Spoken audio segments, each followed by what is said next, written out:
Good morning friends. आज date है 8 सितंबर 2023 और आ गया हूँ फिर से एडिटोरियल लेके। एडिटोरियल की हेडलाइंस है नॉट क्वाइट देयर येट। आपको पता होगा कि G20 की जो मीटिंग है वो इंडिया होस्ट कर रहा है कल 9 सितंबर से।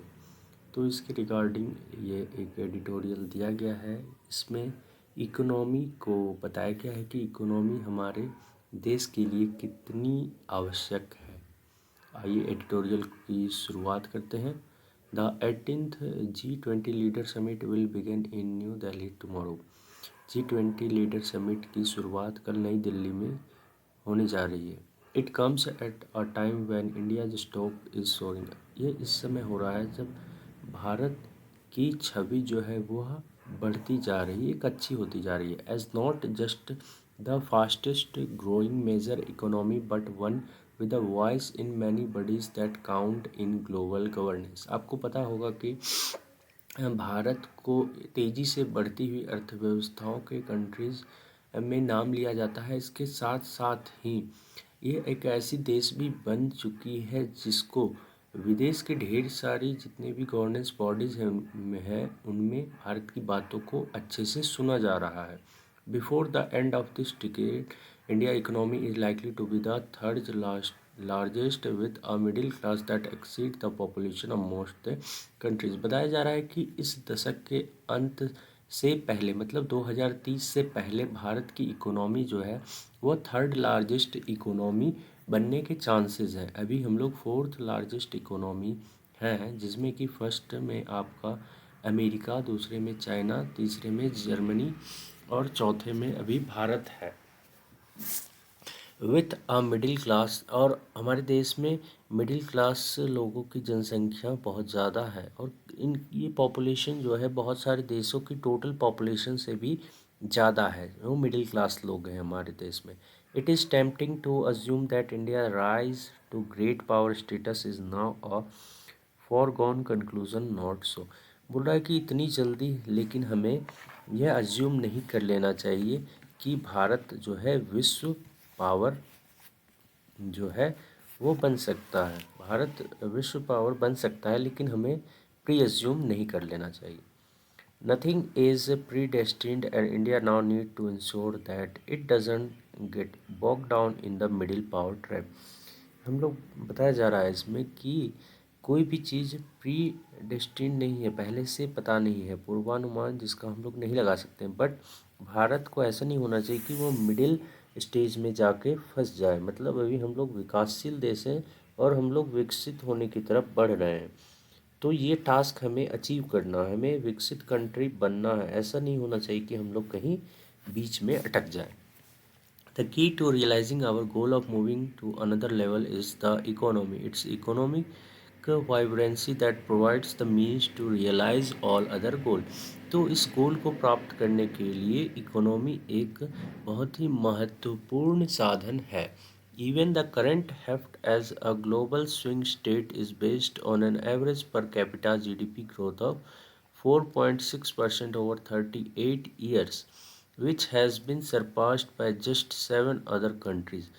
तो एक ग्लोबल स्विंग स्टेट के आधार पे जो average per capita GDP growth जो है वो 4.6% जो है बढ़ा है 38 सालों में, और केवल 7 अदर कंट्रीज ही हैं जो इस लेवल को पार कर पाई हैं। It is this economic performance that has put million on the threshold of the middle class, creating a market base that provide strategic heft. तो इस तरह के मिडिल क्लास लोगों का मार्केट हमारा जो है बहुत सारी अपॉर्चुनिटीज़ को जनरेट कर रहा है।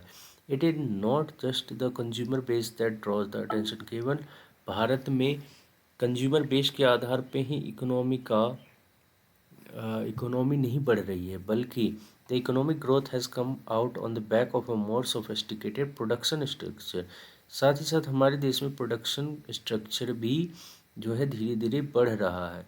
Making India crucial to firm looking to diversify away from the China. और ऐसे फॉरेन इन्वेस्टर्स जो कि चाइना के अलावा दूसरी प्लेसेस को ढूंढ रहे हैं जहाँ पे इकोनॉमी एक्टिविटीज़ को बढ़ाया जा सके तो उनको दूसरा ऑप्शन जो है वो इंडिया ही दिखता है। The journey ahead require reforms and vast improvement in की एरिया। तो अब ये हमारा जो इकोनॉमिक जर्नी है उसमें बहुत सारे रिफॉर्म्स की आवश्यकता है और उसमें बहुत ज़्यादा इम्प्रूवमेंट की भी आवश्यकता है। Political scientist Devesh Kapur believe India's state capacity deliver better on macro economic outcome that is area where delivery is episodic and exit inbuilt. For example, India's massive election exercise और rapid scale up COVID vaccination. तो political scientist जो देवेश कपूर है उनका मानना है कि भारत की capacity को और ज़्यादा बढ़ाने के लिए, मैक्रो इकोनॉमिक स्तर तक बढ़ाने के लिए बहुत सारे ऐसे भी एरियाज़ हैं जिन पे काम करने की आवश्यकता है। आप पहले देख सकते हैं कि पहले कोरोना के समय जो कोविड वैक्सीनेशन वगैरह किस गति से हुई और कैसे हमारे भारत पुणे में जो है सीरम इंस्टीट्यूट ऑफ इंडिया में वैक्सीनेशन वगैरह का जो है खोज हुआ, फिर उसको भेजा गया। तो ये सारी चीज़ें भी बहुत ज़्यादा मैटर करती है।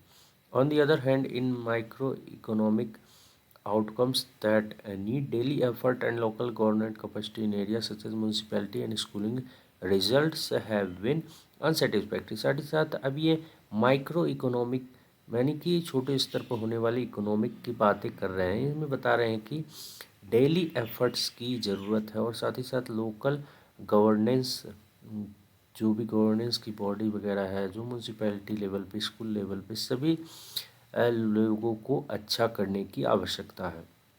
India's advantages demographic window will not last long. आपको पता होगा कि हमारी जनसंख्या जो है जिसमें कि 18 से जो वर्किंग पर्सनस हैं, जो बेसिकली 18 से 60 सालों तक लोगों को, उसकी जनसंख्या करीब हमारे पास अभी 65% है।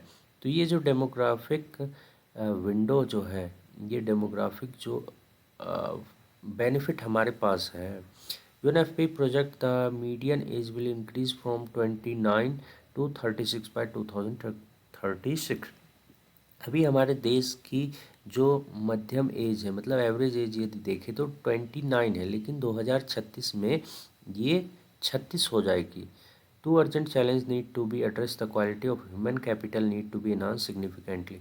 तो इस चीज़ से बचने के लिए हमें 2 अर्जेंट चैलेंज अभी हमारे सामने है। पहला तो है कि हमारे पास जो भी ह्यूमन रिसोर्सेज हैं उनको कैपेसिटी बिल्डिंग करना है, उनके को इन्हांस करना है in terms of their skill, and the proportion of women in the workforce must increase through the reform in area such as policing.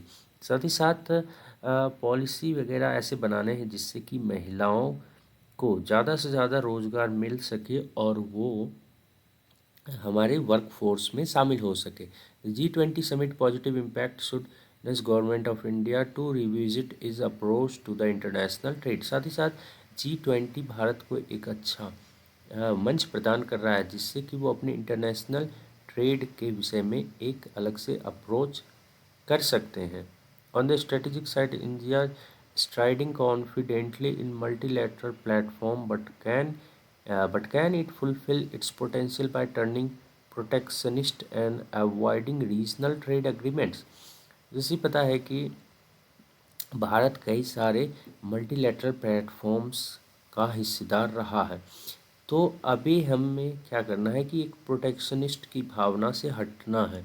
साथ ही साथ और रीजनल ट्रेड एग्रीमेंट्स भी आजकल बहुत ज़्यादा हो रहे हैं, एक कंट्री का दूसरे कंट्रीज़ के। तो क्या हम लोग ऐसा नहीं कर सकते कि हमारा जो व्यापार है वो मिनिमम टैक्स के बेस पे हो और मल्टीलैटरल हो, एक दो कंट्रीज़ के साथ ना हो, बाकी पूरी कंट्रीज़ के साथ हो, ताकि ऐसे कंट्रीज़ जो कि डेवलपिंग है या फिर जो पुअर इकोनॉमिक कंडीशंस में है उनको भी हेल्प हो सके। Not if it wants to move to where it potential says it can belong. तो भारत को इस विषय में अच्छे से सोचने की आवश्यकता है और उसको अपने विजन्स को क्लियर करके और उसके उसके जो है उस पे नीति बना के आगे बढ़ने की आवश्यकता है। धन्यवाद।